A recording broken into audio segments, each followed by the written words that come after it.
What is up? Welcome into this Sunday night edition of Pushing the Pile, brought to you by FanDuel Sportsbook. Make every moment more. Special guest on tonight's podcast, the Ringer's own Austin Gayle joins the show. How you doing, buddy? Doing good. I love that music. That music has me going, and you came in with a little energy. I like the pop off the start here. You're pushing the pile with some heat. Easy to bring the energy with the slate we just saw, especially the 4 p.m. slate. 1 p.m., take it or leave it. 4 p.m. slate was elite. So in our 6 points today and our go for 2, as we do every single Sunday, we're going to kick off with Lions at Bills, the game that just ended. The Bills, a week ago, played the highest scoring game in the NFL when they lost to the Los Angeles Rams 44-42. This week, they topped it 48-42, the highest scoring game in the NFL all season long. A ton of storylines in this one, but no bigger, in my opinion, than the Lions defense. When you give up 48 points, and when you lose, more likely than not, Ali McNeil, defensive tackle, if you saw the injury, you know it's probably not going to end well for the Detroit Lions. So now they're down Aiden Hutchinson, Ali McNeil, a handful of others along that defensive line. How close are we to pushing the panic button on this Detroit Lions franchise going forward into the playoffs? No panic button, especially when you use the word franchise. I mean, I think this is legitimately like America's team now. I think they've taken it from Jerry Jones. Jerry Jones doesn't know this yet. He's still figuring that out. I think he'll be catching up to the headlines, I'm sure, soon. I think he probably reads the newspaper still. But the Detroit Lions, even with this loss, you can still see how competitive they can be, especially at home offensively. Jared Goff, I think at times in this game, I'm like, here comes the pumpkin. He's turning into a pumpkin again. But still, like, Ben Johnson deep into his bag in this one, the play action, the double pass to get them started. Dan Skipper catches a touchdown in this one. They can always run the football. David Montgomery playing through injuries. Like, offensively, and in this game, they scored 42 points against the Buffalo Bills. A good defense, in my opinion. Like, they can go toe-to-toe with anyone, especially in a dome, avoiding weather for Jared Goff. Defensively, I think you're exactly right. I mean, Aiden Hutchinson is supposed to be maybe be back by the NFC Championship game. Even then, he's rushing back from injury, which would be insane for them to do, given like how we've seen a lot of other players come back from injuries. Like, it takes time, right? Tony Pollard last year coming off that broken lower leg, a break in his lower leg. Wasn't the same player. Now looks good in Tennessee. Nick Chubb still doesn't look like the same player. Christian McCaffrey didn't look like the same player. Let's not rush Aiden Hutchinson back. Then you factor in the Lee McNeil injury. They still need Alex Anzalone back. The secondary, I think, even though they haven't battled as much injuries as the front seven, they feel young to me. A lot of young mistakes from Terrion Arnold, Amik Robertson, former Raider, a lot of young mistakes on his end as well. I worry about this defense. They've had massive success against bad football teams this year. You've seen them inflated their stats that way. When you go against a Josh Allen caliber player, fortunately, they won't play him again this season unless it's in the Super Bowl. This defense is going to have to find solutions, and it was tough for them today. I do think, just from the Lions, I always talk about like the Lions ethos and like who they are. I think almost you don't want to go in as the 1 seed. Now, obviously, you do want to go in as the 1 seed, but I think they need a little adversity. You didn't want to go in winning like 15 straight games or whatever it would have been if they had just ran the season. I think it would have been 15. You don't want to go in and win 15 straight games and have that target on your back.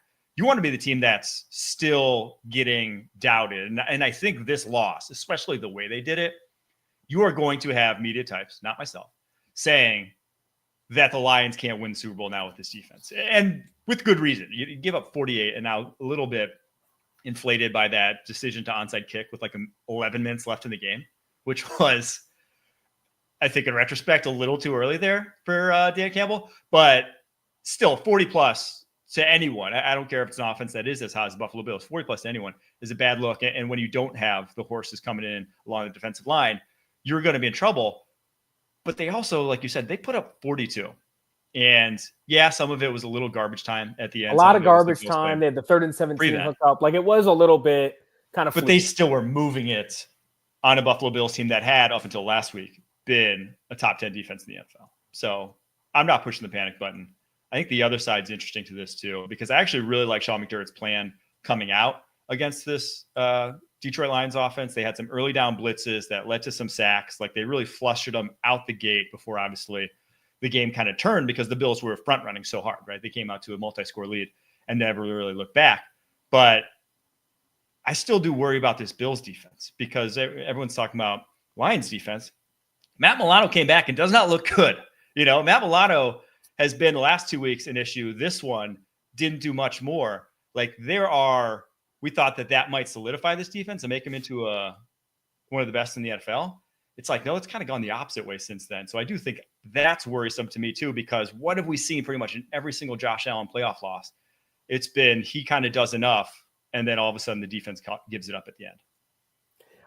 For me, back-to-back games now with the Buffalo Bills have given up 40+. They lose against Los Angeles Rams, Matthew Stafford, Puka Nacua, Cooper Kupp. When those guys are healthy, Kyron Williams, like this Rams offense, I think is like I feel that I feel very similar about the Rams offense that I do Detroit. If they're in a dome, like they can score with anybody. Like defensively, Buffalo, if you're poking holes in Detroit, you have to be poking a lot of those same holes with the Buffalo Bills defense. I guess for me, what I've seen from Buffalo all year, you saw it with the Christian Benford forced fumble and then scoop by Matt Milano. Yes, he didn't have a great game. It's going to take some time for him to be back in form coming off like back-to-back seasons where he's had like major leg injuries. It's going to take time for him to be back to normal. Like this still feels like to me, Sean McDermott showed up in the media for the wrong reasons. And I feel like his PR is not great, but he's an underrated coach for that reason. Like Christian Benford is playing like one of the best quarterbacks in the league. DeMar Hamlin has been a league average, if not better safety this year. They've played through Matt Milano injuries. They've had other injuries at linebacker and along the defensive line. And still they've just allowed 40+ points in back-to-back weeks, but I still feel like they have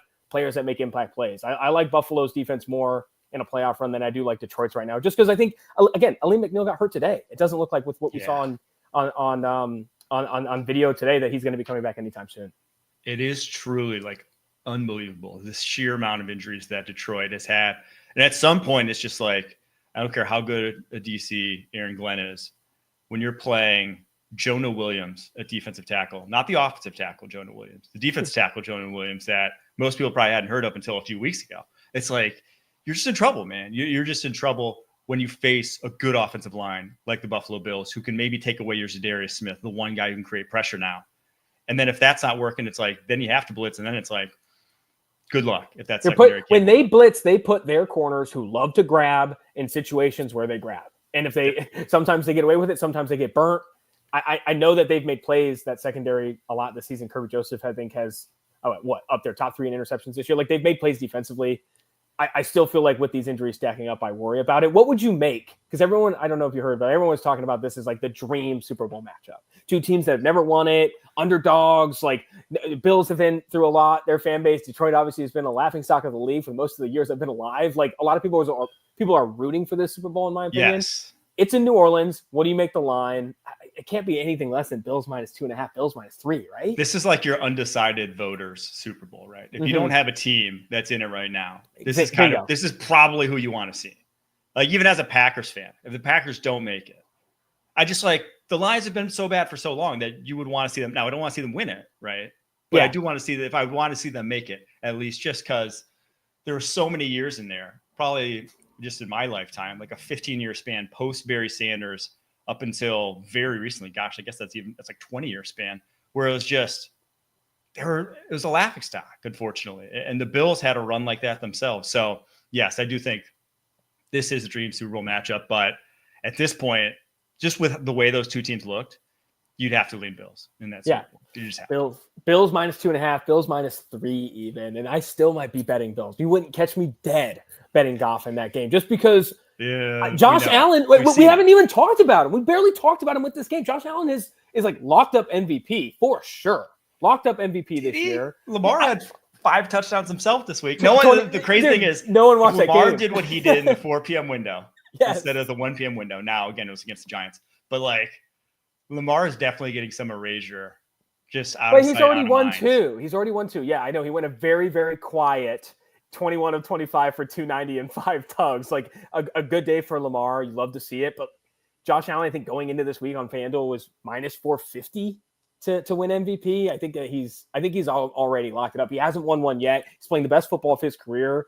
Very few turnovers this year. Has put the offense on his back multiple times. Like the Buffalo Bills are a legit contender. And I don't know if this is where we start talking about the Chiefs and the likelihood that they go the distance. But I do feel like the Bills are a legit scare in the AFC. We'll get to the Chiefs a little bit later. And that Mahomes injury in this one, Josh Allen, 362 passing yards, 2 passing touchdowns, 68 rushing yards, 2 rushing touchdowns. So another 4 touchdown day from him. His leading receiver was Ty Johnson, who had 114 yards on the backfield. The scramble drill. Anyone could be his leading receiver. The running backs in Buffalo are like, oh, Josh Allen's scrambling, I'll go deep. And he's like, yeah, I'll hit you. Like that. It's insane. Like it feels Mahomesian in a way, and that like his command of the offense with Joe Brady, the OC, I think is going to get a lot of head coaching interviews this offseason. Like, we get to that too. This Bills team is legit. Like, and Josh Allen is like the engine for all of it. Joe Brady got even hat tip. The red zone running game, the first 3 rushing touchdowns they had, the Lions had no clue where the ball was. The Shakir one was sick. The Lions were, yeah, it was insane. Yeah, the Shakir, I guess that wasn't technically a rush touchdown. That was technically a pass touchdown. But the 2 runs, they actually think they ran the same play. I think it was just QB power, read. Mm-hmm. And one time he gave it off, one time he held it, and both times the Lions had no clue where the ball was. So wild one there, but now the Bills to 11-3, still obviously 2 games back of the Chiefs for that 1 seed. Lions dropped to now 12-2 and tied with the Philadelphia Eagles, which is our second point this week. They go and put a hurt on the Pittsburgh Steelers, who were themselves a little depleted because no George Pickens in this game, who more often than not is their passing offense. And well, looked like it in this one. Russell Wilson, only 120 yards passing. The Philadelphia Eagles defense that's been so dominant of late to basically every quarterback that isn't named Bryce Young, does it once again in a 27-13 win. But maybe the bigger story in this one, the passing attack that's been so much maligned. I think Hurts was like under 200 yards for like 7 straight games or something. He goes for 25 of 32, 290 passing yards, 2 touchdowns, 110 of those yards, and a tug going to A.J. Brown. Is it fixed? Is it all hunky-dory here in Philly after everything that went down this week? It's not fixed, maybe. I wouldn't say it's fixed. What I will say is they can play backyard football, like backyard football with your boys, not calling a play in the huddle even, and put up dominant performances like they did today. Philly had. They honestly should. Yeah, and they should. Like it goes back like the Saquon Barkley from a few weeks ago, the reverse hurdle, which will probably win SB's play of the year if it's not the Amari Cooper pitch back to Josh Allen in the snow or whatever. Like then you saw today, like Saquon Barkley just getting the ball, moving in space. A.J. Brown just forced the ball to your good players. Like they have too much talent when you really simplify this for Hurts and you simplify this, for the Eagles offense overall. Get the ball to A.J. Brown, get the ball to Devontae Smith, and hand the ball off to Saquon Barkley. They'll win games. And use Jalen Hurts as a runner. I thought Hurts looked really good at times, making people miss in the open field. Like I remember a lot about last year's run for Philly, worrying that Hurts wasn't like being aggressive as a runner. And this year you see him trying to break tackles. You see him trying to extend plays. I think he has to be that kind of player for them because he hasn't this week, obviously 290 and 2 touchdowns, but he hasn't been the passer that they need. He's taken a lot of bad sacks, not fixed, but they need to look themselves in the mirror like A.J. Brown, Devontae Smith, Saquon. Like they have a lot of talent on this football team. There should not be complexities that make it difficult to get A.J. Brown the football or Jalen Hurts running. They used to be a team that had the easy button in the league, the push. They still haven't figured out that this year, and it's been a little bit different without Jason Kelce. But still, I think things got harder for them. They need to look in the mirror, force the ball to good players, call it a day. Yeah, to me, this one was kind of just a good Steelers team running into an elite Eagles team. It's like, I don't think this really, I think you really saw the Steelers ceiling in this game. And now again, no George Pickens. Would it have been different with him? Sure. I think he's still what losing him does makes like you have no go-to option in the passing game. Calvin Austin led the team receiving with 65 yards. Yeah. Like basically every receiver you're throwing to, you're not feeling great about it, right? Like it's not like, oh, I know I have this matchup, we're going there. It's like you're throwing with hesitation no matter what, unfortunately. So I think you saw that, but it's just like this Eagles team, the sheer amount of talent on both sides of the football is absurd, and they've not played to it on a consistent basis. But which tells you what they haven't played to the talent level. Why? Well, on defense they have. Yeah. Offensively, again, I've been on this show many Monday mornings, watching the All-22, saying, I don't know what Kellen Moore is trying to do in the passing game. And in this one, the Steelers made it easy for him because they were just playing press on the outside. And it's like, trying to press A.J. Brown, I'm just going to go to A.J. Brown, right? Like, Joey Porter might win a couple of those matchups at the line of scrimmage, but A.J. Brown is the most physical press. He threw him off him numerous occasions. You're saying you don't know what Kellen Moore's doing? I think at times it looks like Jalen Hurts doesn't know. I think there's just been complexities added to this offense. You saw it in the week 1, going back to that week 1 game with Philadelphia, where like he's calling more plays at the line, he's calling protections, he's making up for Jason. Like they just put so much on Hurts' plate that he hasn't been able to just play instant football, I feel like. And he was the LFG player of the week. Oh, I didn't realize that's on me. That's on me. I did not see that Jalen Hurts was Tom Brady's Week 15 LFG player. I think he was, right? He was. Dude, Brady, do you think Fox, I can't comment on it as a rival network, but you can. You're with the Ringer. Do you think Fox regrets the Brady contract at this point? Regrets? I mean, how could you not? Like, he went from, he's not good, right? And if he is good, it's going to take time and it's going to take a lot of money. He also can't talk a lot about a lot of things during these games. I don't know if you caught it, but they were having this conversation where they bring in the broadcast ref into the booth, right? And then they say, oh, like, I don't know if I agree with this call. I don't think it's a good call. And then Tom Brady's like, sorry to move on quickly here, but like, he just like literally can't talk about the referee moments, which makes it awkward. He also, I feel like, doesn't like the sound of his own voice. Everything's like, really like Russell Wilson getting the first down for the offense there, KP. That's a great first down for his team. It's like, just calm down. It's all excitement. It's one note. I would rather hear Tom Brady talk in the same with the same vernacular, same jargon as he did with NFL players and teammates, and even on his own podcast than he does when he gets into this booth. Like when he gets into the booth, he like turns on this like. It feels like he's trying to be. Yeah, I don't know. He's playing a character. Yeah, almost. It just feels ingenuine. It feels ingenuine. Legitimately, I don't think Tom Brady, if I was sitting with him on the couch and Russell Wilson scrambles for this first touchdown, I'm looking over to the left of him and Tom Brady's going to be like, wow, that's a really good first down from Russell Wilson for his team. It's like, what are you talking? Can you imagine if someone said that to you? Like, this guy's insane. Like that plus with his outfits, I'm not one to talk about attire, but the amount of times I look up and it looks like he's wearing like the same thing I wore to my 6th grade, like dance, like a black tie with a gray top. It's like, this guy needs to, there's no swagger. Like, where's the swagger? It's weird. It's weird. All the Tom Brady stuff this season has been weird. I cannot comment any further than that. A few things that I do want to comment though about. One, the Eagles' final drive was a masterpiece. Truly one of the best drives of like all time. 21 plays, 88 yards, 10 minutes and 29 seconds to end the game. To not even go score, to just end the game like that. And I'm saying that because I had the under, and that was an insane drive to secure the under. And then the other one I want to talk about, TJ Watt goes down and didn't look like much, but Pro Football Doc tweeted out that he's praying. Read the exact tweet, please. He said, let's hope/pray that this is not a left 5th metatarsal Jones fracture. Saying it's so it doesn't come true. Just an masterpiece incredible in timing and like tact.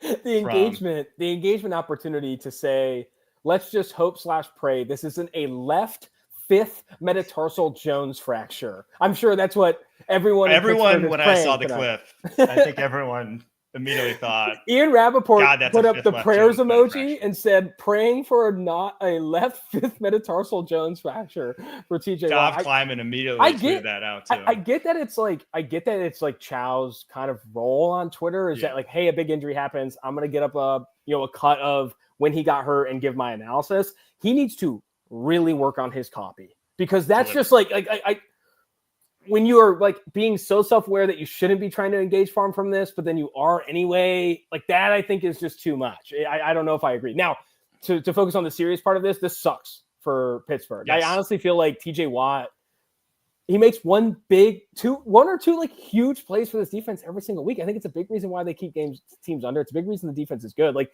TJ Watt, I feel like to me every single week this year, I felt like he's just one of the more underrated players in the league, even with all the accolades he gets. The biggest, like the dichotomy between the Myles Garrett, TJ Watt, and like the animosity in that conversation. But there's like a real argument for both. One in that Myles Garrett is the most unblockable 1v1. Like that's not a debate. TJ Watt is the best football player. He plays the game of football better. So he will make a play that has nothing to do with needing to beat a block, nothing to do with like, sheer physical talent. That's just like he knew where the ball was going, knew what was going to happen, and then makes a play where it's like, damn, that's just like TJ Watt makes that play. What if I framed it to you this way? I think Myles Garrett, if you simulated 100 true pass rush snaps against a random assortment of the top 5 tackles in the league, I would trust him in those 100 rushes to have more pass rush wins or more pressures than TJ Watt. But if you limit that number to 5, if you limit that number to 5 and TJ Watt versus Garrett in a 5-game where Watt knows he just has to turn it on for 2 or 3 plays and that's what shows up for me. It's I need to force a big play on third down or fourth down. It's like he's just a big play merchant. He's always around the football. He always is like tuned to the gills for every big game situation. Mm-hmm. Like he is a relentless. Well, it's like who would you rather have on a 2-minute drill at the end of the game?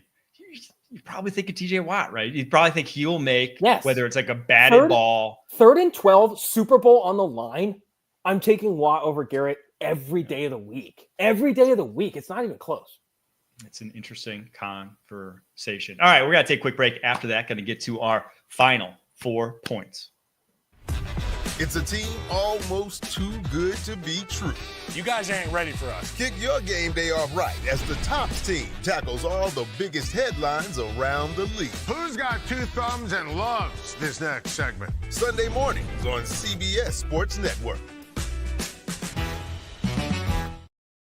As we come back from break here, as always, remember to like, subscribe, or leave a review on Spotify, Apple Podcasts, wherever. So pushing the pile can keep growing so we can still get great guests like Austin Gayle. Preferably Spotify. You guys can link wherever, but if you do Spotify first. Did you get the Spotify content creators Christmas package? Of course. I get everything. I got it a week early. Did you get it with all the snow in the package and got all over my kitchen when I opened it up? I got snow everywhere over here. It's like we have like multiple like piles of snow in our house from all the Spotify packages. Okay. I'm glad you had to clarify the Spotify packages there. Point 3. We want to talk about the Bucs and Liam Coen specifically because they just became the first team all season long to put 40 on the Los Angeles Chargers. Only the second team all season long to put 30, joining the Baltimore Ravens. This is an offense now that's top 5 in the NFL in like everything. Even if on paper, it's like usually top 5 offenses are reserved for top 5 quarterbacks in the NFL. That's why those guys get paid a lot. But Baker Mayfield, I got Bucs fans on Twitter. I go and watch John Ledger's breakdowns of Mayfield, and he's unhappy with it. They're like Bucs fans who like legitimately don't think Mayfield's even playing that well. And now I think he goes a little overboard with it. And in this game, I thought he was pretty awesome. But there are some fair points that he makes. But it goes back to the fact that Liam Coen is putting together a masterclass in scheming up talent there. You see him in the screen game every single week. So after this big win, and after the fact that they've pretty much grabbed a stranglehold now on the NFC South and look destined to be the victor of it, and could even get the 3 seed now in the NFC playoff picture, passing whoever wins the West. Where does he rank among your head coaching candidates this offseason? Yeah, I mean, I've been on the Liam Coen stuff, I feel like all year, talking about the Bucs going into this year with Dave Canales going to Carolina. People thinking, oh man, Dave Canales is one of the only reasons Baker Mayfield was able to find it last year. Liam Coen coming in as the offensive coordinator. I think this team was doubted. I think their win total going into the year was 5.5. Now they might just win the NFC South outright. Like this is a playoff team. And it's because the offense has survived the transition, not just survived the transition from Dave Canales to Liam Coen. It's also survived a lot of injuries this year. Thrived the transition. It's like thrived through it. It's arguably better. Liam Coen, like you said, top 5 in any metric you look at offensively, EPA per drive, success rate, points per drive. And that's with Chris Godwin, who to start the year, correct me if I'm wrong, Mike, I think was having one of the, if not the best seasons of his career. The dude was looked fully healthy for the first time in a long time. And I think if he was able to finish the season fully healthy, we'd be talking about this Bucs offense even more. But Mike Evans even missed 4 games. Tristan Wirfs, I think, has missed time. They haven't been able to figure out the backfield in terms of who's the more talented guy. Both have also missed time for injury. And still, like every single week, Liam Coen in this offense is finding easy. Remember Kate Otten? Like Kate Otten. Just going for casual, Mike Evans and Chris Godwin go out, and it's the first game without them. And I remember having some Kate Otten overs and everyone talking about Otten that week. And I was like, the defense has to know Kate Otten's going to be the guy, and Cohen's still finding ways to get him wide open. Like, I think that I always say easy buttons. When you see offense coordinators that are able to find easy buttons in the NFL, which is very hard to do against the defenses that people see with Baker Mayfield, with injuries to Godwin and Evans at points this year. Like, I think Coen has proven enough that he's probably 3rd in my rankings. I like Ben Johnson 1, Mike Vrabel 2. And I'd probably put Liam Coen 3. Like, what we know in the NFL is the biggest cheat code is having a head coach that calls offensive plays with consistency and can create easy buttons for any quarterback. If he can do it for Baker Mayfield, you're telling me the Jags wouldn't want to swing at the bat at Liam Coen if they can't get Ben Johnson. You're telling me the Bears wouldn't want to swing at the bat. Like, one of these teams that has a good quarterback or thinks that they have a good quarterback, I think they're going to be chomping at the bit to bring Liam in. I think him and Ben Johnson are comfortably 1-2 if you want an offensive guy. I think you put Joe Brady, Todd Monken in that mix too, but they're comfortably behind those two. And I just look at what they do in the running game. And now you mentioned that they haven't figured out the guy who's more talented. I think it's pretty evident that it's Bucky Irving. It's obvious that's Bucky Irving, but I still find myself confused by how much Rachaad White is used. He does get a lot of play, but he also can catch the ball in the backfield, and he had a receiving touchdown in this one. So that's a positive that he brings to the table. He's not like a disaster of a running back, but his vision's terrible. The night and day between Irving and White in terms of vision. But he took an offense last year that was 6th worst in the NFL in rushing yards, EPA. 6th best in the NFL this year. They have transformed it. And now obviously some of that's adding a guy like Bucky Irving, who I think is an upgrade. But we've said it. I mean, we used to work at PFF. We will tell you that scheme and talent up front is the driver of a running game. And to get to that level, 6th best in the NFL, it's not just one back named Bucky Irving. Sounds like anyone's putting Bucky Irving as top 6 running back in the NFL. So, yeah, I've been very impressed with Liam Coen. If I had to rank my top head coaches, I would put Ben Johnson, Mike Vrabel, Brian Flores ahead of him. Yeah. Truly, I think any of those 4, Ben Johnson, Mike Vrabel, Brian Flores, Liam Coen, I guess where I sit there is I'd rather give Liam Coen his first opportunity as a head coach than Brian Flores his second. Because I don't know. I think with head coaches every year, if they've never had coaches is your quarterback a mental midget? Yeah, I don't know. I don't know about that. I think that if you're giving a head coach a first-year head coach opportunity, you have to almost say out loud, we have no idea how this is going to go. Because your role completely changes. Talking to Eric Eager, director of analytics for the Carolina Panthers, he talks a lot about how all the different coaches, not specifically in Carolina, but just stuff that he's learned about the league. It's just that when you're a head coach, your job is to manage coaches. Tomlin, I think, had that quote where he's like, I don't coach players, I coach coaches. I'm trying to get coaches better. When Liam Coen goes from, I just have to call a good offense, fight through these injuries, lean into Bucky Irving when I need to, lean into Mike Evans when I need to. Today had a crazy game. Mike Evans continues to impress. I feel like it's a different job than having to manage other coaches, hire other coaches. Now, he's got an interesting tree. He coached with Sean McVay and Zach Robinson in Los Angeles. He went back to the college game and actually coached up Will Levis in his senior season at Kentucky. He's sampled a couple places. I think junior that's why season. his offense. Yeah, junior season. I think that's why his offense feels. I don't know. I think that's why his offense feels kind of multiple and can solve problems multiple ways. I like Liam Coen a lot. I think that here's the question: if you're the Bucs and Liam Cohen's going to get a head coaching job somewhere else, they're going to offer him, let's say, $10 million a year. If you're the Bucs, give me a reason why you wouldn't demote Todd Bowles to DC and move Liam Coen up. Why not? If Liam Cohen's just going to walk out the door, right? Because that's what's going to happen this offseason if things go as expected. He's going to walk out the door. Mm-hmm. He's going to go to Chicago. He's going to go to Jacksonville. And Tampa Bay's going to be stuck with Todd Bowles and what? I worry that Canales going and Liam Coen going because Todd Bowles is there? I don't know. That worries me. Dude, because I talked about this at the time. He was, Todd Bowles, in my opinion, wholly responsible for those 2 losses to the Atlanta Falcons. They were solely on Todd Bowles. Their defensive game plan. And I think you saw it with Kirk Cousins in the rest of his season. That's those 2 games were so much of an aberration and outlier. It's I don't know how you can blame anyone else for it. So their defense has been, bottom 10 to 11 in the NFL this season.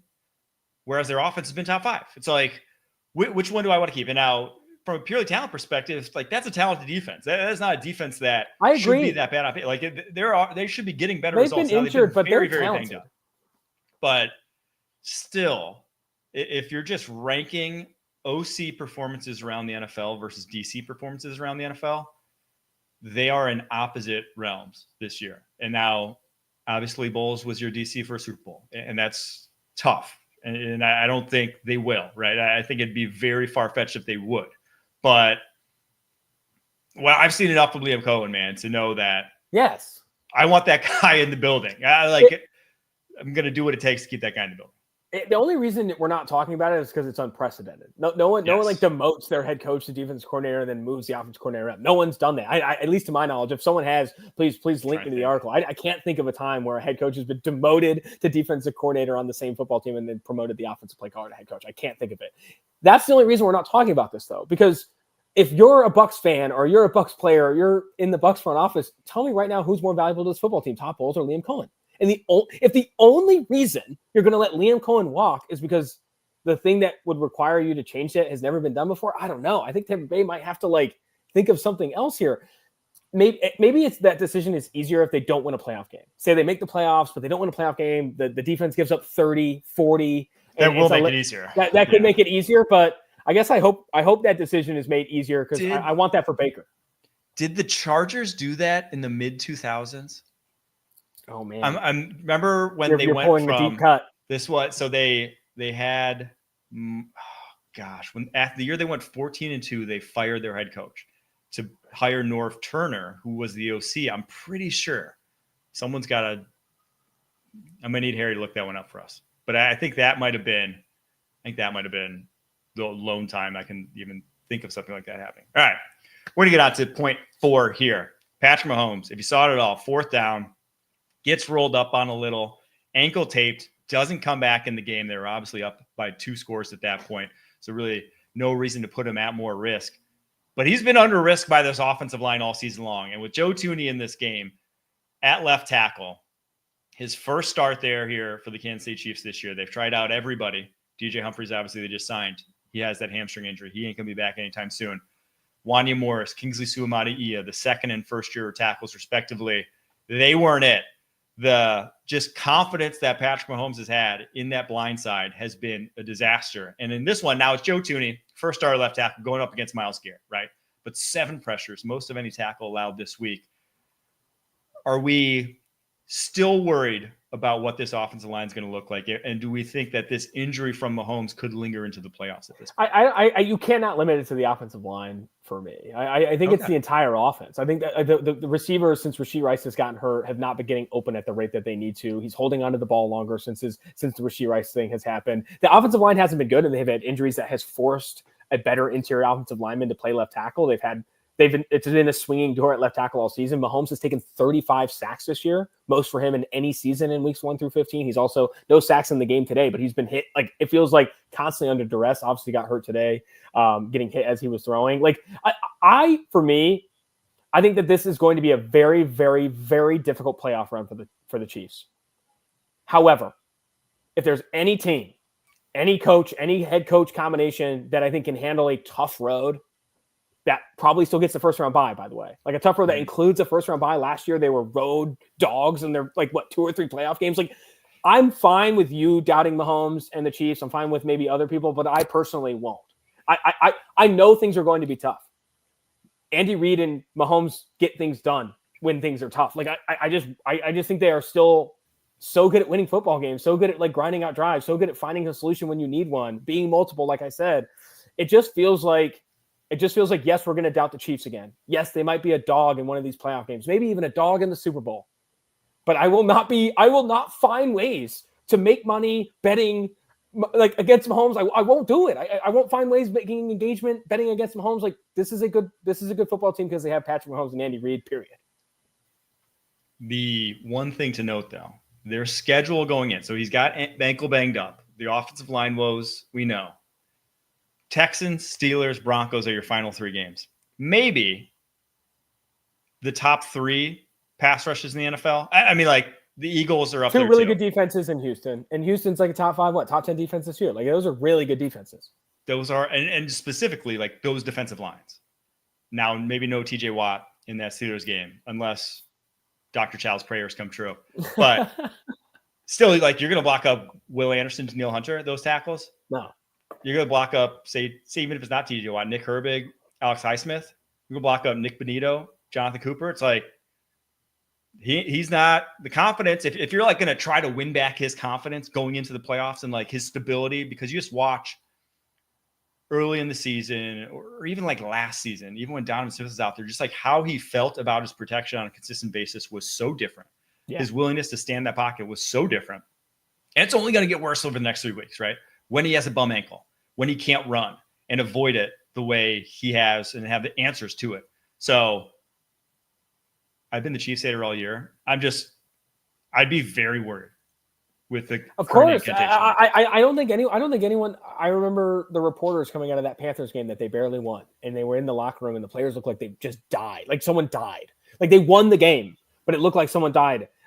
Some of the games that they've won this year, I know they look in the mirror and they're like, man, we are not. Did you see Travis Kelce try and make someone miss after the catch today? What was going on?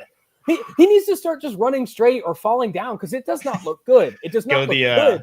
The Marvin Harrison route. He looked like Dan Skipper out there, dude. He literally, Dan Skipper might be better after the catch. Devondre Sweat, who had a fumble, like a stripped fumble, and like made two dudes miss.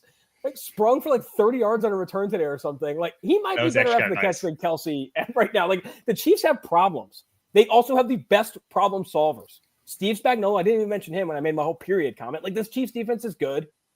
If Pacheco, Hunt can figure it out and be this tandem for them in the playoffs, they can be like big bullies in the playoffs. Defense, run the football. Mahomes just catches these 3rd and 6s. Like they'll figure it out. Like I think that it's easy to say they have problems. Of course they do. The receiving core is not good. They've been banged up. The offensive line's not good. They've been banged up.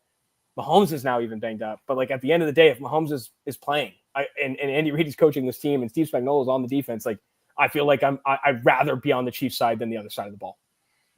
All right, before we get to point 5 here, Harry, our producer, said the Chargers fired Marty Schottenheimer in 2006 to promote OC Norv Turner. There we go. But then Schottenheimer did not stay, which makes sense. Fired. Which makes sense. Yeah. And that was after Schottenheimer went like 11 and something, right? Like I think they were 14-2. I think they were legitimately 14-2. But then they had they were lost immediately in the playoffs. I think. Can't remember exactly, but like they lost, and they're like Turner's going to get head coaching jobs if we if we don't. Interesting. Promote him, sort of thing. So that was the last time that happened. Then Turner actually ended up being a disaster. So yeah, maybe not the greatest track record for what we're proposing with Liam Coen. You better be very sure, because if you make a loud ass move like that, like you better be very sure. All right, point 5. Miami Dolphins lose to the Houston Texans 20-12, drop to 6-8. The pipe dream that was a playoff run, I believe, officially over at this point. They are 2 games back of the Los Angeles Chargers for that last wild card spot with only 3 games to play here. And Tua, I don't know what you do, man, because in another gotta have it sort of game, bad Tua came out. And the thing is, like, bad Tua is just like, he never wins games. There's never like Tua fought through an ugly game and ended up like. No, if it's bad Tua, it's a bad game and you lose. Disaster. 29-40, 196 yards, 1 touchdown, but 3 picks. PFF had him, the early PFF grades, had him with a 32.3 passing grade. What do you think of the early PFF grades, by the way, that they're posting now online? Would you have made that decision? I like the transparency. I like the transparency. I think the PFF grade stuff, like the common criticism is like everything's behind closed doors. No one really understands them. They feel like worse than Madden grades sometimes in terms of how you even understand how you get to that number. I think the transparency is actually smart. I actually think it's a good decision. I just know the grading and know that how much it changes. No, it changes. It changes. No, it changes. I think that it flips pretty aggressively. You could see that 32.3 become a 56.6 with the 0 to 100 algorithm. Yeah, it could be a lot of things. Now, like the early sample, you mentioned some of the pressure numbers. I'm sure you're getting those too. Like some of that stuff, I think is actually super valuable. Yeah, those can be semi-accurate. Derek Stingley, massive game though. 2 picks in this one. Both were in man coverage on Tyreek Hill, which is like. That doesn't happen much. Let me talk this Dolphins offense. Tua for me is obviously going to be a part of the Miami Dolphins franchise for quite some time. He got some money. He's going to be the starter next year, starter for the next few years. Mike McDaniel, I think, given just where the Miami Dolphins have been with head coaches recently, like and the highlights of what the Mike McDaniel experience has been, I don't think you can look in the mirror and say we can move on from him. A guy who's scored 70 points in a game, a guy who's like introduced the cheat motion into the NFL. Like he has clearly shown he can build an offense, though very limited and specifically fine-tuned to his skill set. He's built an offense that can have success in the NFL with Jalen Waddle healthy, with Tyreek Hill healthy, with the Jonnu Smith type. Like, and like, I don't know. Like for me, you probably can't move on from him. I guess I don't know what the Miami Dolphins do. Invest in the offensive line, invest in the defensive line. Like, do you look at defensive coordinator again? Obviously, the Fangio stuff didn't work out, but the defense doesn't look all that good this year either. It feels like the Miami Dolphins, they can't win a big game. They can't win late in the season. They haven't won a playoff game in 22 years. It's the longest active drought without a playoff win in the league. And I don't know if I know the obvious answer. Like, they need changes, and I don't know what they are. It's difficult because you've really tied your horse to this wagon that is a quarterback that's one hit away from like disaster, right? And I saw fragile in every sense of the word, not just when he went head first like, on the 3rd down.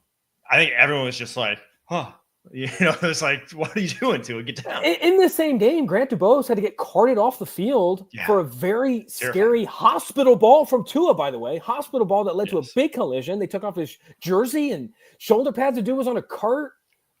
It was a scary, scary day for this game. And like, it's impossible to ignore that part of this, the prayer circle. Like with what the Miami Dolphins feel like they're in a prayer circle every single week for this to work. Like I am worried that there aren't clear answers to their problems, and they're gonna end up just banging their head. Not to like hit on this too much, but like they're just gonna keep on banging their head against the wall, trying to make this herky jerky, Tua dependent, clean pocket dependent offense work with Mike McDaniel. And I just don't know if they ever get over the hump with it. And McDaniel, for as much as I think you would go to war for that guy if he was an OC, he has some major red flags in his profile for being the head coach and face of the organization, right? That are like very evident when things go south. And that's just like, you don't, that's a head coach that you can see teams giving up on, right? As opposed to here's what I'll say about the Mike McDaniel thing is that Matt LaFleur, who I know you well, or is it Mike LaFleur? No, it's Matt LaFleur. Matt LaFleur had the Jordan Love injury in Sao Paulo on a Friday, where the entire plane ride back, they didn't know how long Jordan Love was going to be out. You could argue that a lot of people wanted to put the fork in the Packers season right then and there. Malik Willis coming in to be the starter. If you polled, a lot of people did. I got odds on the Packers to make the playoffs that were like plus 200. If you polled like 100 NFL media people, how good is Malik Willis? They rank him in the quarterbacks. They probably rank him in the 60s. And he was still able to win games scrappily, building an entirely new offense and running the ball. Well, it's like compare what LaFleur did when Jordan Love went down to what Mike McDaniel did when Tua went down. When Skylar Thompson's playing some of the worst football I've ever seen. Snoop Huntley, not the answer. They still had Jalen Waddle healthy. They still had – look what Liam Coen did. Mike Evans and Chris Godwin go down in the same game. And this offense has managed to stay afloat. There's a difference between reasons and excuses. The reasons the Tampa Bay Buccaneers offense was still successful without Godwin and Evans is because they funneled the ball to Kate Otten. They found the ball to Bucky Irving. With the Miami Dolphins, it feels like excuses are often used with the two injury stuff and all this other shit. Like I'm over it. I personally feel like this team has to be better. They're too talented of a football team to not have a playoff win in the entire. Now they're going to finish without a playoff win the entire Mike McDaniel era so far. The other thing, though, and from a team building perspective, they kind of went all in last year. And they had that stretch after, what was it after? That they just didn't have first-round picks or didn't have like from 2022, 2023, they didn't have a single first-round pick. They just weren't drafting people. So right now on this roster, there's no one that they're not paying, right? Like there's not a lot of young talent. Now they hit hard on Chop Robinson this year's draft, which was necessary, but like they did not, you can't go a 2-year stretch with just adding no talent in the draft to your roster. They added one guy, Devon Achane, over that span. It's just like that's tough for anyone to absorb. And so they kind of went all in for that run, which never materialized. And they're kind of paying for that in their cap situation. You see it along the offensive line. They had Jack Carman out there on their offensive line. Jack Carman, Bengals legend, is not somebody you want to be starting in your roster. Bengals legend, more like Cincinnati legend. Yeah, dude, he made some plays in the Cincinnati. What was that one bar in OTR? I don't remember it. But Clutch. He was a clutch legend. Truly. He was known at some Cincinnati bars for the wrong reasons, and now he's starting offensive line for the Miami Dolphins. Yeah. What do you think he's doing in Miami on a weekend? Do you think if he's going to town in Cincy? Let's talk about it. This is how I view the roster. That's another thing, though. It's like you go to go ahead. Like teams like Vegas, teams like Miami, it's just like it's hard to get 23-year-olds to be like it's true to develop in those places, right? The bigger worry with Vegas is that it's never a home game because every single away team's like we might as well go to Vegas. Like I felt that a lot this year. It feels like the first few years in Vegas as a Raiders fan, it's like I haven't heard a home crowd in a long time. It doesn't feel that way in Vegas. With Miami, if you were going to look at, I think about this roster building a lot like trying to stretch a long weekend in South Beach where every answer when you're feeling like you're wearing down is a Red Bull. And you're like, oh, I'll get another Red Bull. Oh, maybe another Red Bull vodka. Okay, well, I'm actually kind of waning. We're on this 30th, 40th hour. I might get another Red Bull. They need a burrito from Chipotle quick. Like you need Robert Hunt back. You need this interior offensive line better. You need tackles that can stay healthy. You need a running game they can't run the ball on 3rd and 1, Mike. I don't know if you saw in this game, it was 2nd and 2. They try to run the ball stuff in 3rd and 2. Then they're going deep to Jalen Waddle. They're trying to hit this like timing route to Tyreek Hill. Like they can't run the ball in short yardage situations. They've struggled in the red zone all year. it feels like this offense is super streaky, depending on like if the defense can be physical or not. Like against physical defenses, what you saw with Houston today, like this team struggles to score points. Yeah, it is. To go back to my point though about the location, I think it's real, and you see it honestly more in college.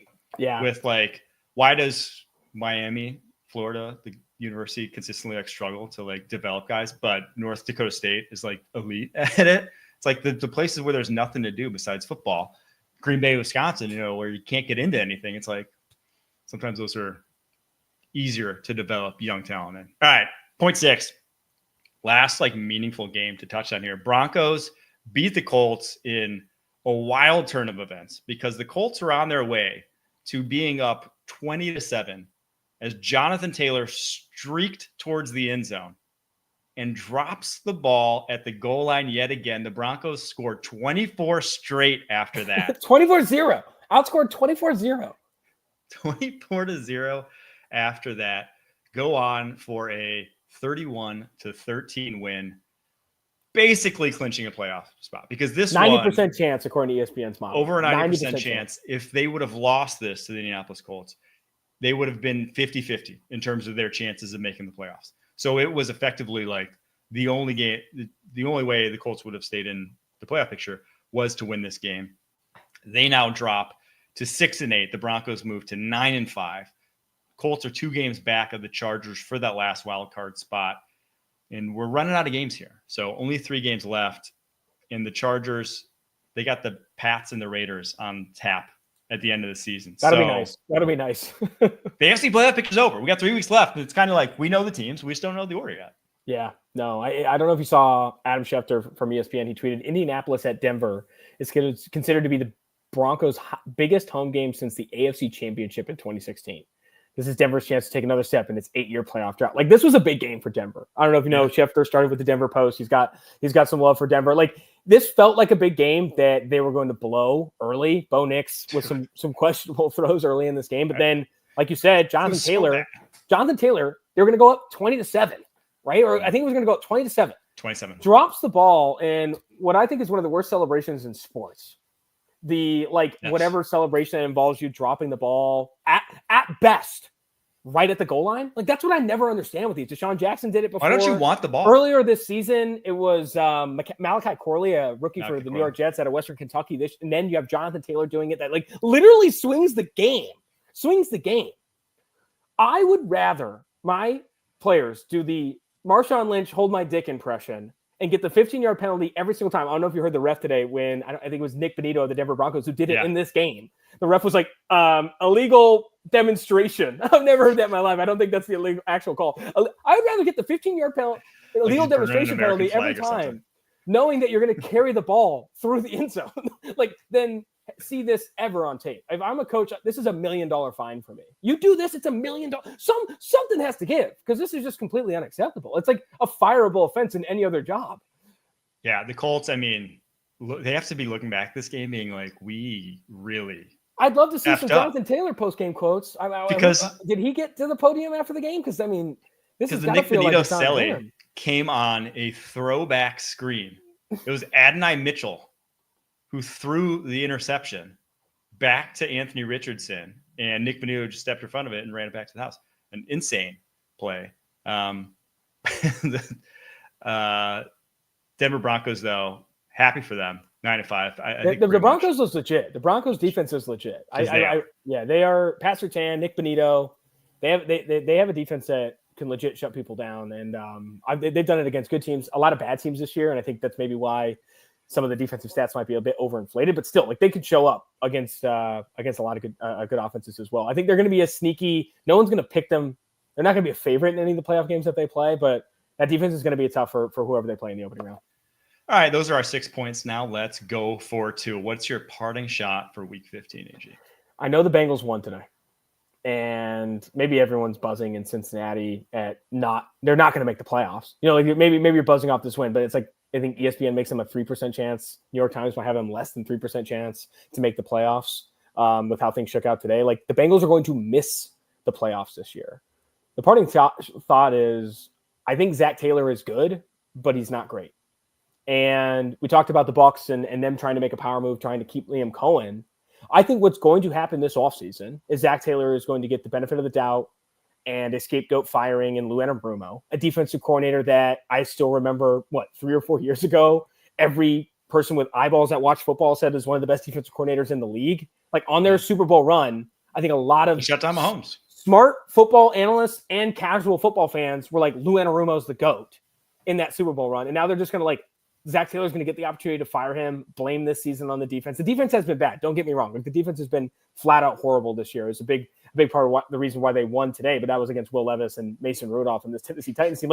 The Bengals, to me, they're going to miss the playoffs this year because, yes, the defense has not played well. They've had injuries on that side of the ball, whatever. I still think that there is going to be a hard ceiling on this team where things just get harder for this team because Zach Taylor is the head coach. It's going to limit them from getting a better offensive play caller. I don't know if you saw today, the touchdown pass to Chase Brown for Joe Burrow was the longest average time to throw on a touchdown pass in his career. He had the longest average time to throw in a single game he's had this year. He's constantly waiting on things. He's constantly asking people to get open and scramble late on these plays. I don't think there are easy buttons Zach Taylor is creating in this offense. They haven't been able to run the football legitimately effectively for larger stretches of seasons the entire era of Zach Taylor.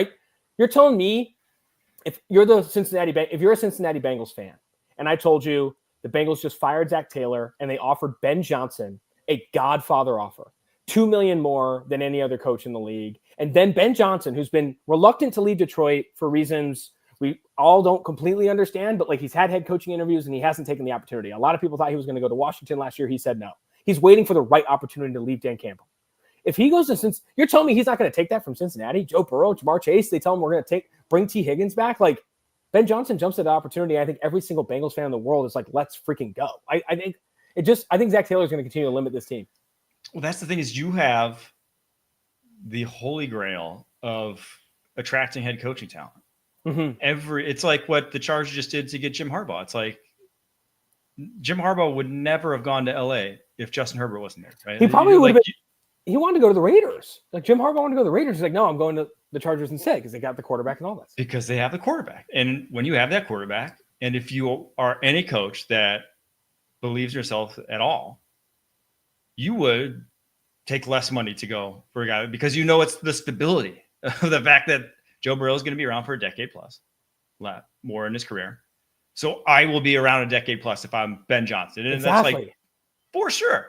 So it does blow my mind that they've been so tied to him and giving him extension after extension. I think they just gave him. I wonder what Joe Burrow's opinion of that is. I know what his public opinion might be and that he's going to back Zach Taylor. But if ownership had a private conversation with Joe Burrow and there was a legitimate shot, say, getting Buffalo Bills OC Joe Brady as the new head coach.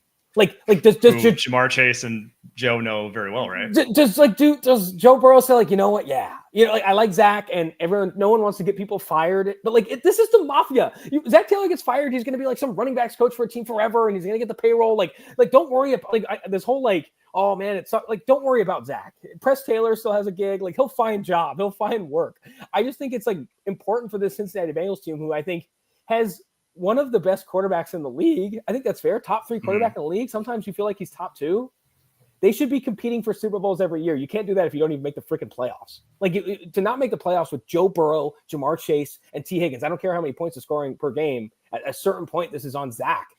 If they go back and win that week 1 game against New England, there's a more of a likelihood that they're in the playoffs. They're 1 or 2 better decisions away probably from Zach Taylor from being in a better spot. I don't know. I think they limit this team. He limits this team. I do think about all the time as a Packers fan, if the Packers would have fired Mike McCarthy after 2016 when they got the doors blown off by the Falcons and Kyle Shanahan was available that offseason. Now, would they have gotten Shanahan over San Francisco? Who knows?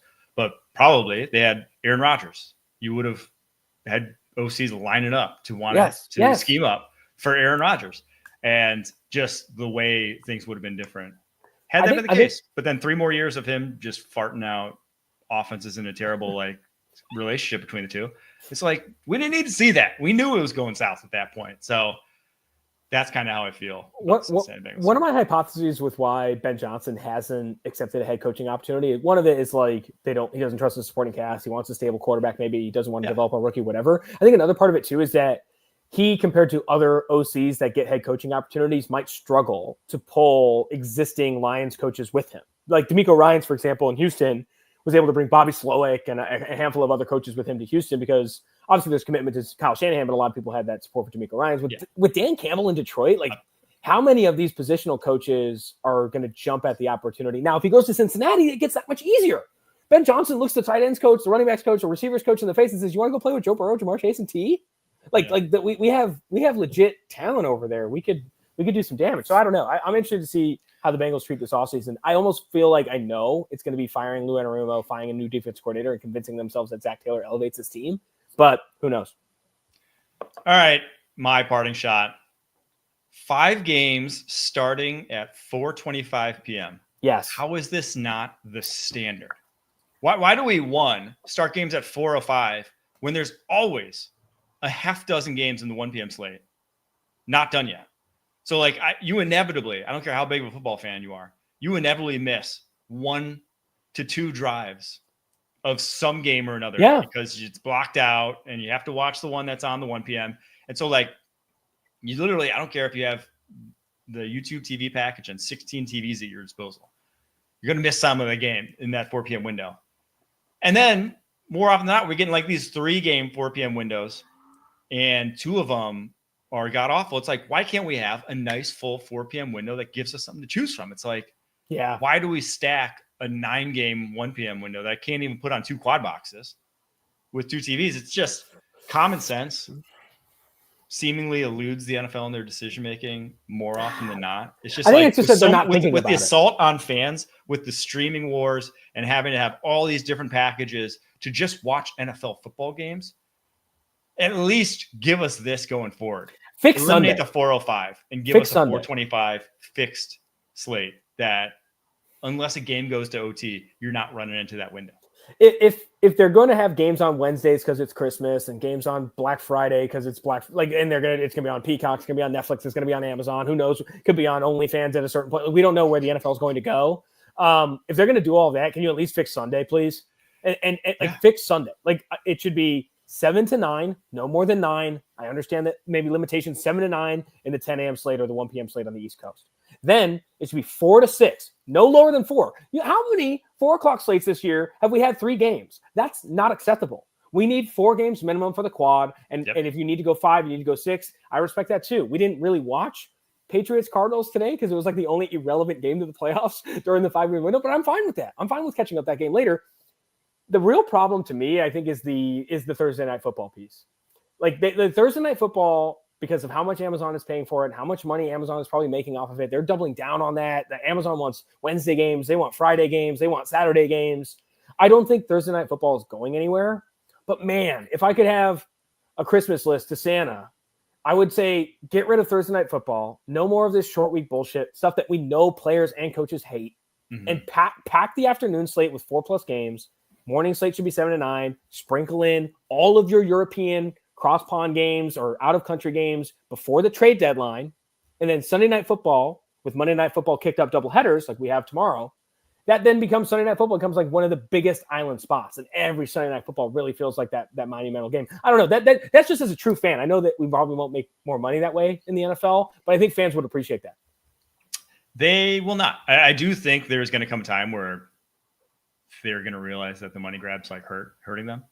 Well, I think so. Let's break. Why did they do? I give them 2 more years of it getting worse before the number starts to decline, and they have to like reel it in. They had to have tested this 5-game 4:25 all start. Like they had to have tested this for a reason. The NFL's not dumb. I think that they're going to see a lot of feedback from this 5-game 4:25 p.m. start. Mm-hmm. And be like, maybe like what like let's actually drill down on why do we start these games at 4:05? Like, why isn't it like all the same time like we do with the 10 a.m. slate? Like, why do we like that for the 10 a.m. slate, but we don't like that for the afternoon slate? I think they have to drill down on those questions because I think it's going to be obvious that the feedback is positive for all these games starting in that later window. Yeah, I can't imagine.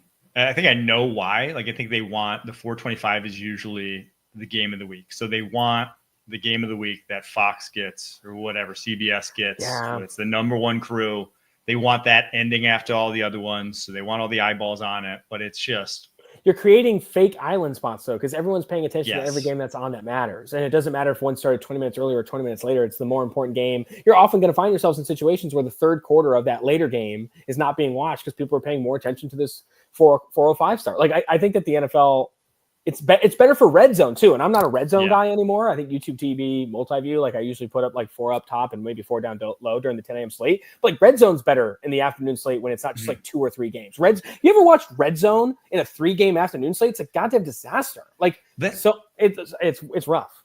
That's, I think, the thing that the NFL doesn't quite get about the NFL fandom. It's not that it's that if a game is not going well, like everyone's going to watch their team, right? No matter what, you watch your team. But you're also a fan of the general NFL. You're a fantasy football player. If there's a blowout, most people aren't going to sit there and watch it. So that's why when you get 4 games, there's a chance one of them or 2 of them are good in that slate. There's 3 games. Sometimes you just get duds. No good matchups. And it's you increase the game size, you increase the chance that there's 1 or 2 of those games is going to be like a 1-score, 1 late. Like when you do 3 games, it could be 2 scores all 3. When you put a ton of island games out there, you just can't. That's not sustainable because so many of them are going to be bad, right? Yeah, there's going to be a bad, quote unquote bad. Not like no football game is bad, but like I get what you're saying. But it's third, fourth quarter, and you're like, I'm turning it off, right? And the more you do that, the more games you have like that, the more you're like, oh man, the product's not as good. But it's because you're having to sit through all the product. You're not getting to you want to get to the best games. You want to see the best games. And if you have to sit through every single game in the NFL to see the best games, a lot of people just aren't going to do that. You're just going to get diminishing returns. All right, we'll take a quick break. After that, going to wrap up with playoff picture and draft order. Right after this. Welcome to JJ's. I'll have a... Wait, there's no way I can get a burger? No chance, but you can have the NFL on CBS streams live on Paramount+. Oh, hang on. There's a toy. All right, let's start with the playoff picture where AFC is decided, it seems like at this point. I think it would take a minor miracle for one of these teams not to make the playoffs here. As you see, Chiefs with the 1 seed, Bills at the 2 seed. I think is that a little dated, those records there? I think those haven't quite updated what we're seeing on the screen. But you have the Chiefs at 13-1. You have the Bills second at 10-3, the Steelers at 10-4, and then the Texans at 9-5. Those are your division winners. Wild cards right now. Ravens and Broncos at 9-5. Chargers at 8-6. The Chargers, though, as we mentioned, they have an easy go of it. The Broncos have a kind of difficult schedule heading in here. They go to the Chargers on Thursday night. They play the Bengals then after that, and the Chiefs after that. So there's your opportunity, I think. If you are one of those teams on the outside looking in, you got to just be praying that the Broncos lose all 3. It's just not going to happen now. It just doesn't. It feels the Colts like now, you lost already to them, so they would also need like Miami or the Bengals to win all 3. But I think the Bengals, if anyone has an outside chance, I would bet on them. But I truly think at this point it's over for them. They need to win all 3 games. And the Bengals have what's the Bengals schedule down the stretch? So they have the Browns, the Broncos, which would be one of those 3 that the Broncos would lose, and then the Steelers in Week 18, which could theoretically be a dud game for the Steelers with nothing to play for if the Ravens drop one down the stretcher. So I'm all down to wish on fairy tales and root for shooting stars here, but like it feels like these are set. And I would also say this: I think the 7 teams that are technically in right now feel like the right 7 playoff teams. And that's as someone who loves Joe Burrow, loves the Cincinnati Bengals. The defense is just not good enough. Defense isn't good enough for them to be in the playoffs. Broncos have earned it with how they've played football, more consistent, all that stuff. Like, I think that looking at this lineup of games, it's hard to pick a dog that would win this first week. You know what I mean? I don't love the matchup. Chargers, Buffalo, I'm taking Buffalo. Denver, Steelers, maybe you look at Denver, but I don't know. Like, I think that game will be close. And then Houston, Baltimore, I think is a favorite, even if it is in Houston. Yeah, Baltimore's going to be a favorite. So I think it's the right 7 teams, though I don't know if I'll like any of the dogs to upset in that wild card round. Now let's get to the NFC playoff picture, which is a little more fluid at this point because 1 seed now very much up for grabs as the Lions and the Eagles both sit at 12-2. Seahawks at 8-5. We're doing this before Sunday Night Football wraps, though, so no telling what will happen there. Tampa Bay at 8-6, a commanding lead now, 1.5 over the Atlanta Falcons, who obviously play the Raiders tomorrow night. And then your wild card teams at this point: Vikings at 11-2, Packers at 9-4, and the Commanders at 9-5. The interesting storyline here, though, with the Detroit Lions, who now, yes, they're the 1 seed, but could the Minnesota Vikings catch them in the top of the North? Do we think? I don't know. I think that the Vikings twice, right? The Vikings defensively, I think it's been underrated how much they've not fallen off, but they're not the juggernaut that they were in the first 8 weeks of the season. I think that Brian Flores has caught a lot of bad quarterbacks off guard with just how he disguises specifically on third down and how he sends blitzes. I think they blitz at the second highest rate in the league or the highest rate in the league. Denver is really close. But I think some opposing offenses have caught up a little bit to this Minnesota Vikings defense. Now, on the other side of the ball, as much as Sam Darnold can be a bozo at times, with Jordan Addison healthy, with Justin Jefferson healthy, Hawkinson now back, it is an explosive offense. And Kevin O'Connell continues to be, I think, one of the more impressive offensive play callers. It's a big reason why I think some people are having the conversation about Sam Darnold versus JJ McCarthy. So I was going to ask you, how many playoff games does Minnesota have to win for them to give Sam Darnold a contract? And I think it's 2. I think he has to win the North. 2. If they win the North, though, I don't see how you can't. So they have the Week 18 game, which neither have super difficult schedules going in. The Lions actually have a pretty easy schedule heading up to that. They have to go to Chicago, to the 49ers, which the 49ers at this point, not a lot to play for.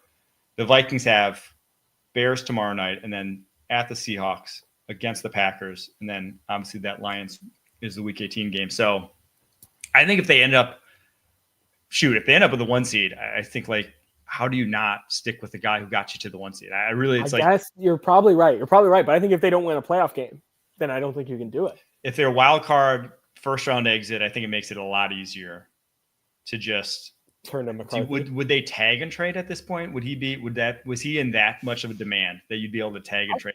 Oh, I mean, there's a lot of teams that need quarterbacks, and this quarterback class. I know you're the draft guru, but I think that if we can say anything about this class, no one knows who's going to be good. No one knows who's going to develop into this star. Like there isn't a Caleb Williams, Trevor Lawrence level prospect in this year's class. And then you factor that in with Sam Darnold and what teams have been able to do with some of these reclamation projects. Geno Smith, Baker Mayfield, Sam Darnold, even freaking Bryce Young looks better after a couple weeks on the bench and some refocus. Like I think teams believe with the right offensive play caller, which Kevin O'Connell they can turn these quarterbacks into the right one. I think does Sam Darnold, I don't know. I could see Sam Darnold having some interest and maybe a tag and trade making sense.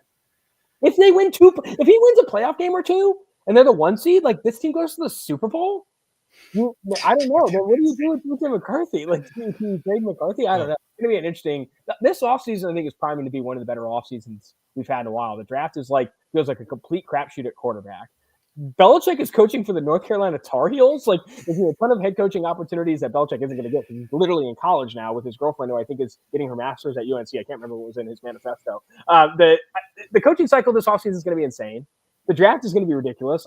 This offseason is priming up to be a real good one. That's a great point. And with that being said, let's get to the draft order. Where, as it stands right now, New York Giants own the number 1 pick, but that's only because the Raiders haven't played. We're going to lose tomorrow. This week. But they still would actually, I believe, because of strength of schedule, that the Giants still would own that number 1 pick.